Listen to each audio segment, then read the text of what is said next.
राधे राधे दोस्तों, आपका हमारे YouTube चैनल कृपा मेरे सरकार में स्वागत है।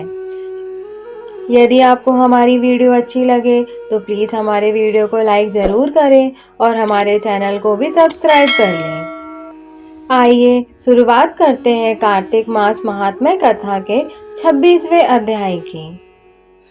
नारद जी बोले, इस प्रकार विष्णु पार्षदों के वचन सुनकर धर्मदत्त ने कहा, प्राय सभी मनुष्य भक्तों का कष्ट दूर करने वाले श्री विष्णु की यज्ञ, दान, व्रत, तीर्थ सेवन तथा तपस्याओं के द्वारा विधि पूर्वक आराधना करते हैं। उन समस्त साधनों में कौन सा ऐसा साधन है जो भगवान विष्णु की प्रसन्नता को बढ़ाने वाला और उनके सामीप्य की प्राप्ति कराने वाला है? दोनों पार्षद अपने पूर्व जन्म की कथा कहने लगे। हे द्विज श्रेष्ठ, आपका प्रश्न बड़ा श्रेष्ठ है। आज हम आपको भगवान विष्णु को शीघ्र प्रसन्न करने का उपाय बताते हैं। हम इतिहास सहित प्राचीन वृतांत सुनाते हैं, सावधानी पूर्वक सुनो।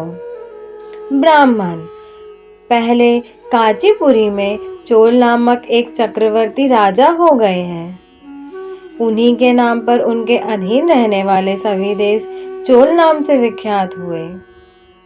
राजा चोल जब इस भूमंडल का शासन करते थे, उस समय उनके राज्य में कोई भी मनुष्य दरिद्र, दुखी, पाप में मन लगाने वाला अथवा रोगी नहीं था।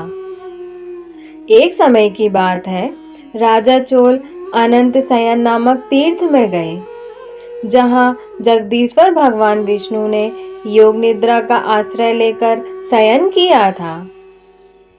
वहां भगवान विष्णु के दिव्य विग्रह की राजा ने विधि पूर्वक पूजा की। दिव्य मणि, मुक्ता फल तथा स्वर्ण के बने हुए सुंदर पुष्पों से पूजन करके साष्टांग प्रणाम किया। प्रणाम करके ज्यों ही बैठे, उसी समय उनकी दृष्टि भगवान के पास आते हुए एक ब्राह्मण पर पड़ी, जो उन्हीं की कांची नगरी के निवासी थे।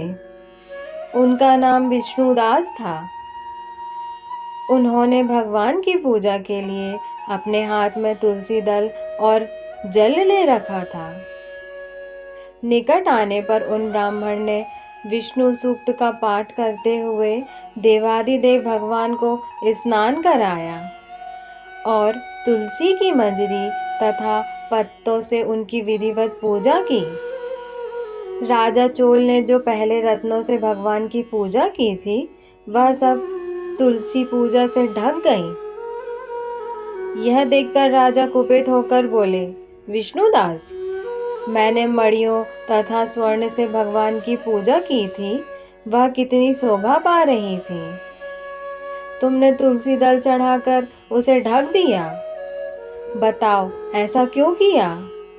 मुझे तो ऐसा जान पड़ता है कि तुम दरिद्र और गंवार हो, भगवान विष्णु की भक्ति को बिल्कुल नहीं जानते। राजा की यह बात सुनकर द्विज श्रेष्ठ विष्णुदास ने कहा, राजन, आपको भक्ति का कुछ भी पता नहीं है।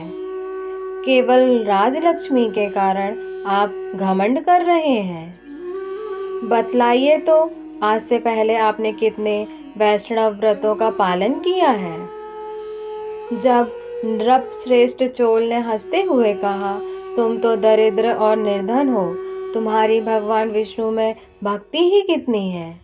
तुमने भगवान विष्णु को संतुष्ट करने वाला कोई भी यज्ञ और दान आदि नहीं किया है और ना पहले कभी कोई देव मंदिर ही बनवाया है। इतने पर भी तुम्हें अपनी भक्ति का इतना गर्व है। अच्छा, तो ये सभी ब्राह्मण मेरी बात सुन लें। भगवान विष्णु के दर्शन पहले मैं करता हूँ या यह ब्राह्मण? इस बात को आप सब लोग देखें, फिर हम दोनों में से किसकी भक्ति कैसी है, यह सब लोग स्वतः ही जान लेंगे। ऐसा कहकर राजा अपने राजभवन को चले गए।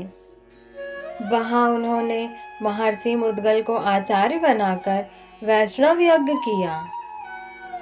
उधर सदैव भगवान विष्णु को प्रसन्न करने वाले शास्त्रोक्त नियमों से तत्पर विष्णुदास भी व्रत का पालन करते हुए वहीं भगवान विष्णु के मंदिर में टिक गए।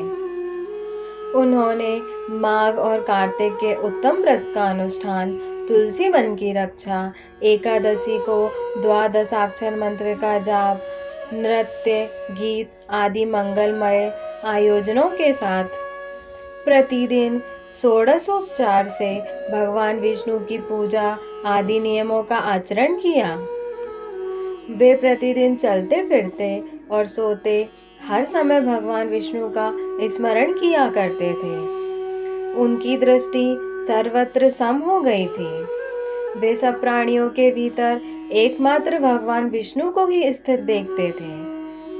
इस प्रकार राजा चोल और विष्णुदास दोनों ही भगवान लक्ष्मीपति की आराधना में संलग्न थे। दोनों ही अपने अपने व्रत में स्थित रहते थे और दोनों की ही संपूर्ण इंद्रियां तथा समस्त कर्म भगवान विष्णु को समर्पित हो चुके थे। इस अवस्था में उन दोनों ने दीर्घकाल व्यतीत किया। धन्यवाद। इस प्रकार कार्तिक मास महात्म्य कथा के 26वें अध्याय की समाप्ति होती है। खुश रहिए, मुस्कुराते रहिए। परमात्मा आपकी सभी मनोकामनाओं को पूर्ण करें।